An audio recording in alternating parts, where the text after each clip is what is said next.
certain cars here at the SEMA show that are showstoppers, and JF, this Pontiac is definitely one of them.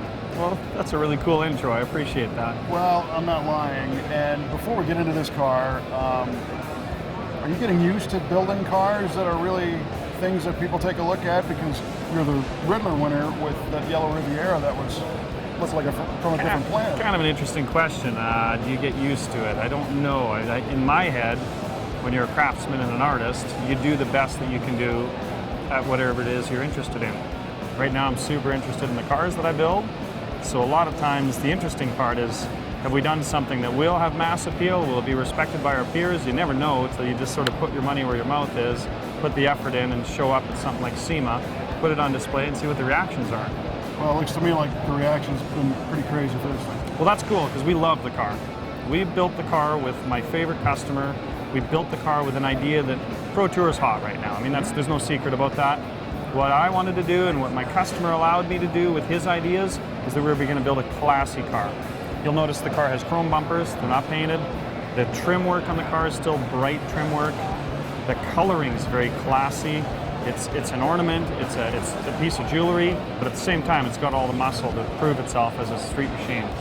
Well, what I think is really fascinating is the term street machine. Right. To me, a street machine was, mid-70s to mid-80s that had a certain look. You've captured that era with the graphic on the car, and again, it does have its trim, but then you just pushed it into a modern envelope with suspension, driveline, and the stance. And that, like I said before, that's the fun part of doing what we're doing.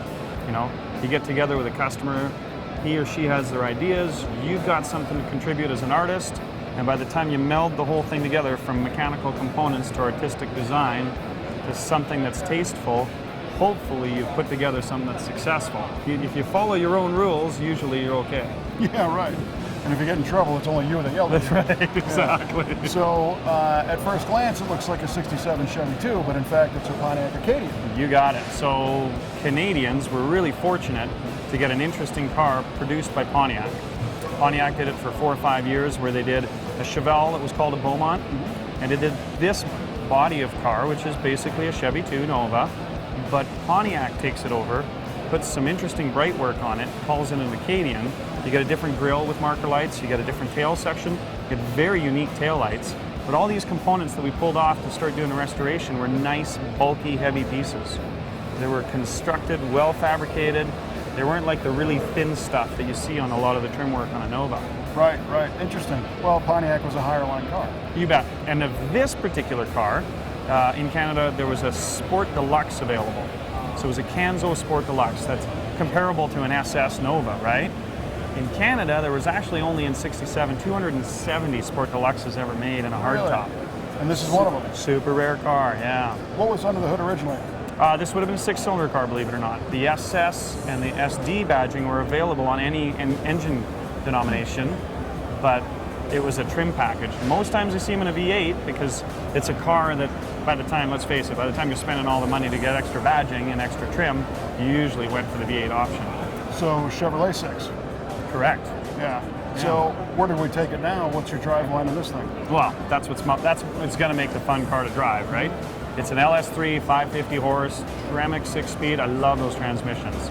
And the deal with those transmissions is you're able to put all that horsepower in one place, gear the car properly, and still get some fuel economy.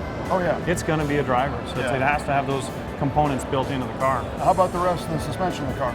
A lot of it's Art Morrison stuff. We were fortunate to get some wicked QA1 shocks that should make the car work 100% of the racetrack as well as on the street because they're adjustable. We're able to fine-tune all that stuff. Curtis Speed built the most amazing wheels. They're my brand. They're JF Kustoms Edition Curtis Speed wheels. Nice. And they are probably the nicest wheel I've ever seen. I'm just a proud father of those things. They are super, super cool. They have an elegant look, yet they got that Pro Street just sort of styling that makes them look like they're fast. Well, and it, again, works with the trim and the graphics. So let's talk about the paint and the finish on the car. Well, for this car, it was our very first time using Onyx HD to try to get some really good color aspects, if you will. There's a lot of pearlescent in the car, And there's some paints that don't drive that right to the top of the paint job. And by that I mean it creates that depth that you don't know where the clear coat ends and where the reflection of the base and the metallics and the pearlescence begin, right? And that's what gives this car this depth that we have here today. Paint goes on real nice, it lays down so that you don't get any modeling, so that you get a really nice even finish. Then you lay enough clear coat on and do the wicked buff jobs we do, and that's what gives it the depth. Yeah, well, the color's outstanding. And again, it is kind of an era correct color. Yeah, I would say so. I think it suits the car's era where it came from, but it's edgy enough with all those pearlescence to look like it's a fresh color. Right. Now, you mentioned before the trim being unique on the Acadian. How many parts did you make and what did you reuse as far as style? It's funny because it did start off with really unique trim, and we cheated a little bit and remade most of it. We remade the grills, Curtis Speed remade the grills. We kept that very GTO Pontiac look by leaving the marker lights in place where they were. We wanted the grill to look a little bit deeper. So it's a rendition of the original grill. It's not much different, but it's different enough to sort of give us that extra edge that we're always looking for. But you didn't lose the DNA. I didn't. Yeah. No, the taillights are, believe it or not, they're 100% stock. Yeah. And to me, that's one of those things that's like, you know what, when you get a piece that's that nice, why remake it? Right. Yeah, just because you can. Right. Yeah. Well, the car is amazing. I love it. And really appreciate you bringing it out. You guys did a heck of a job. Yeah. Keep up the great work, man. You bet. I sure appreciate it. Thank you.